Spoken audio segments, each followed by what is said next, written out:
In my first year of marriage, when I was 22 years old, I disobeyed my husband one time in front of 3 other men, and for the 9 days that followed, I learned what our world does to a disobedient wife. Not with shouting, not with a raised hand. Our world does not need those things. It has something older and quieter, and it works far better, and tonight I am going to tell you what it is. I did not have a word for it yet, that autumn. I have one now. But first you have to understand what disobedience even means in a plain marriage, because it is not what English people think. Nobody ever handed me a list of rules. There is no list. There is the Ordnung, which governs the church, and then beneath it, underneath everything, there is a second set of laws that no bishop ever wrote down, the laws of how a wife is with her husband, and you learn them the way you learn ice, by where it cracks. And the deepest of those laws, the bedrock one, is this: a wife does not correct her husband in front of other men. Ever. She can think he is wrong.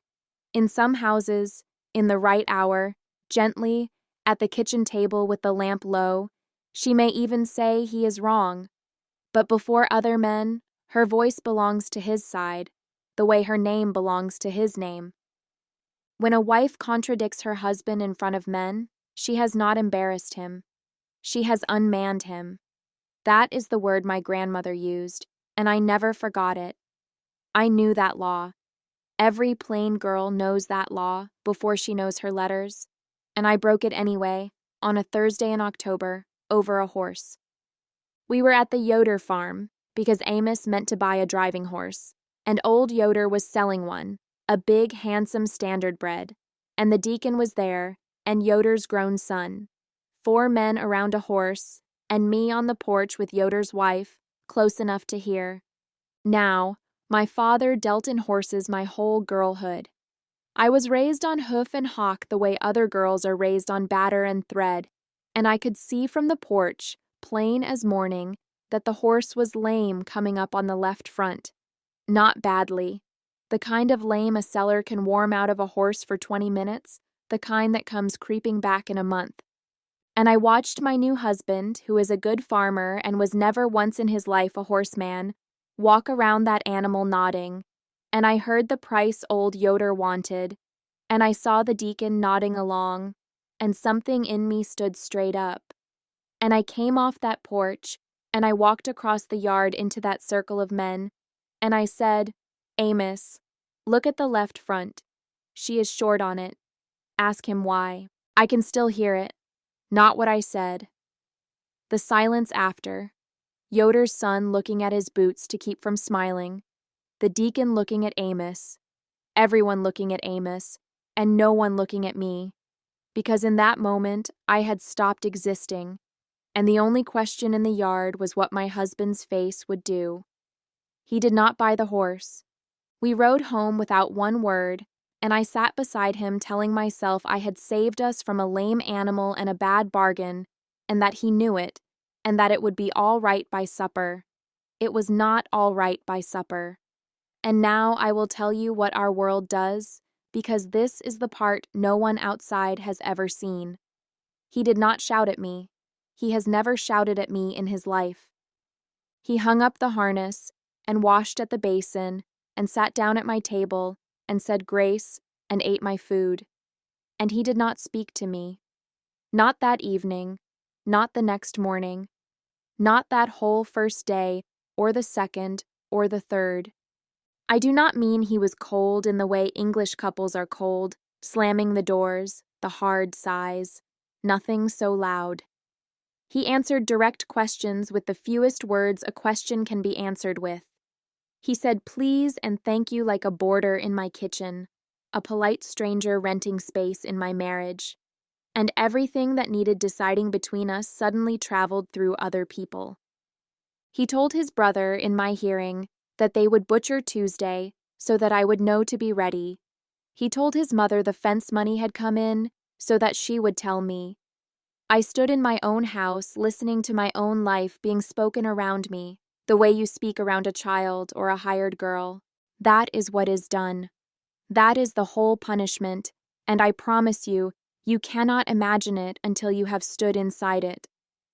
The silence is not an absence, it is a presence. It sits at the table, it lies down in the bed between you like a plank of green oak. And the worst of it, the part that nearly broke me, is that it is invisible.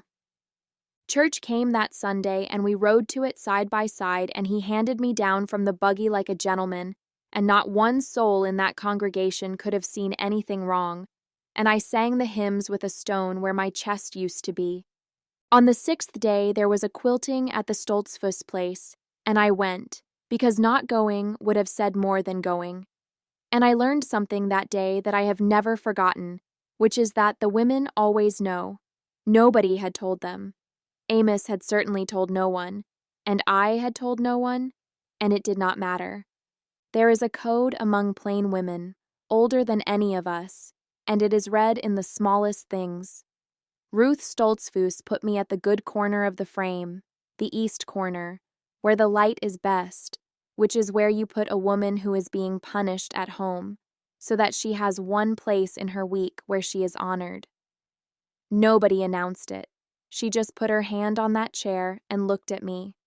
And old Barbara, who had buried 2 husbands and feared nothing on this earth, threaded her needle and said, "To the quilt, not to me, when mine went quiet on me, I used to sing while I worked." He hated that I could sing. And all the thimbles went up and down, and one by one, without ever once saying the word silence, without ever once saying the word husband, half the women at that frame told me, in the code, that they had lived it too, and were living it, and had outlived it. I rode home from that quilting stronger than I rode to it. Our world gives its men the silence, but it gives its women each other, and to this day I could not tell you which is the stronger tool. There is more of this story than I can fit into one evening at this window. What my mother said when I went to her at the end of the first week, and what my grandmother said after her, which was the opposite thing, and the one sentence of hers that I have carried ever since. I set all of it down in my book, A Quiet and Faithful Home, everything I have learned about marriage and duty, and keeping your own soul alive under a plain roof. It is in the first pinned comment below. But do not go yet, because I have not told you about the 9th day, and the thing I found in the barn, and if you leave now, you will think this is a story about a hard man, and it is not. It is stranger than that. I went to my mother at the end of the first week, because a girl does, even a married one. And my mother heard the whole of it with her hands in the wash water, and she did not take them out. And when I finished, she said, "Well then, make it right. Go to him tonight and say you spoke out of turn, and it will be over by morning." And when I said, "But Mem, I was right about the horse," my mother did something I had seen her do my whole girlhood, and never once understood until that moment. She turned her face to the window, just for a breath, and I saw 25 years of made-it-rights pass over it like weather, every one of them swallowed at some kitchen table before I was ever born. And then she turned back and said, "Right has nothing to do with married," and went on wringing the sheets. That was my mother's whole teaching. It kept her marriage 40 years, and I have wondered all my life what it cost to keep it. It was my grandmother, 2 days later, who gave me the other teaching, the one I have carried instead. But I will come to her. By the 8th day, I had stopped being sorry and started being angry, which my mother could have told him would happen, because silence works on a guilty heart. But I no longer felt guilty. I felt wronged. I had been right about the horse. Everyone knew I had been right about the horse. And on the 8th night, I lay awake beside a sleeping man I was no longer sure I liked, thinking thoughts a plain wife is not supposed to think, about the years ahead, and the length of a life, and how quiet a house can get. And then, on the 9th day, I went out to the barn to look for a crock my mother-in-law wanted, and I found my husband standing in the far doorway with the light behind him, and he did not hear me come in. And he was talking, low, half under his breath, the way men talk when they are alone and working something loose. And I stopped in the dark by the grain bins, and I listened, and I am not ashamed of it, because what I heard gave me back my marriage. He was practicing, out loud, to the horses, to the empty barn. He was trying to build the sentence that would end it, and he could not build it. I heard him start, 3 times, 4. You were right about the no. A man cannot say to his wife, you were right about the horse, because the horse was never the wound. I heard him try, what you did at Yoder's, and stop, and breathe. And I heard him say, to nobody, to the dusty light of that barn, so quietly I nearly missed it. They will laugh at me at the auction until I am dead. And then, after a long time, he said, but she was right, and I have made her a stranger for it, and I do not know the way back. I do not know the way back. I stood in the dark with my hand over my mouth, and my anger fell off me like water off a roof all at once, because I finally understood what I was actually married to. Not a tyrant, a prisoner. The same laws that had spent 9 days crushing me had spent those 9 days crushing him too. He had been shamed in front of the deacon by his own wife, and the law of the men said he could not simply laugh, wave it off, say my Sadie has the best eye for a horse in the district, which was true, and which some braver man in some easier world might have said. And the law also would not let him come to me and say the wound out loud. You hurt me in the one place a man like me cannot be hurt. So the law gave him the only tool it gives them, the silence. And the silence I understood in that barn doorway was not him refusing to speak to me. It was him not knowing how, and hating himself, and calling that hating discipline. The old ones knew exactly what they had built. My grandmother said it to me later that same month, and this is the sentence I have carried. She said, Sadie, the fence that keeps the wife in her place keeps the husband in his, and neither one of them chose where the fence stands, and the sooner you pity him for it, the sooner you will be warm again. The sooner you pity him for it. Not obey him harder, not fight him longer, pity him, because he is inside it too. So here is what I did, and you may judge me for it however you like. I did not apologize, because I was not sorry about the horse, and I do not say words I do not mean, even to keep peace. That is my own private disobedience, and it lives where no deacon can inspect it. Instead, that evening I made Rivel soup, which is what his mother made him when he was small, and I set his bowl down, and I put my hand flat on the table beside it, where a wife's hand simply says, I am here, and I said, the Zimmermans have a gelding coming up for sale after harvest. You should look at it.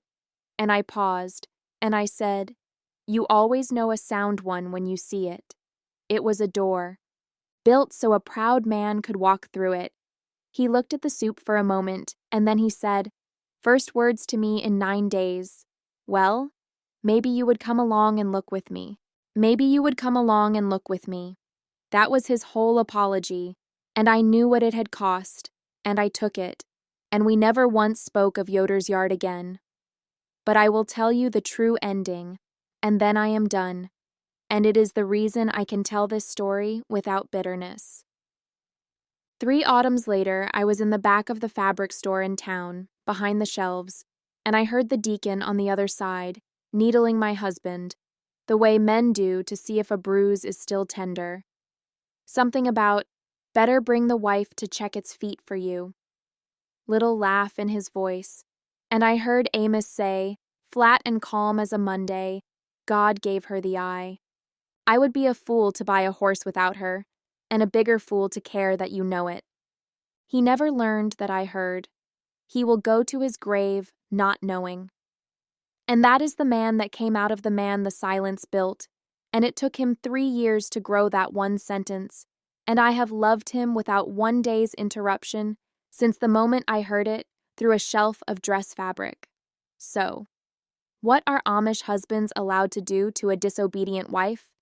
Everything I lived through in those 9 days, and I learned it in my first year, and half the wives at any quilting could tell you the same story with different weather in it. The silence, the stranger at your own table, your life handed around you like a dish you are not offered. It is real, and it is cruel in its quiet way, and it is the fence we all live inside. But I learned the other thing too, standing in that barn dark, and it is the thing I want to leave with you tonight, especially the young wives, especially any woman living inside her own 9th day right now. The fence stands around him too, and sometimes the strongest thing a wife can do is not to push the fence over, because it will not go, and not to press herself against it until she bleeds, but to reach across it with a bowl of soup and an open door, and let a caged man walk out of his cage believing he found the gate himself. The fuller telling, the parts I still cannot say even here, is in my book, A Quiet and Faithful Home, in the first pinned comment. And tell me in the comments, wives, and I read everyone. What was your 9th day, and who reached across first, you or him? Sit at this window with me again. There is always more of the story than one evening can hold.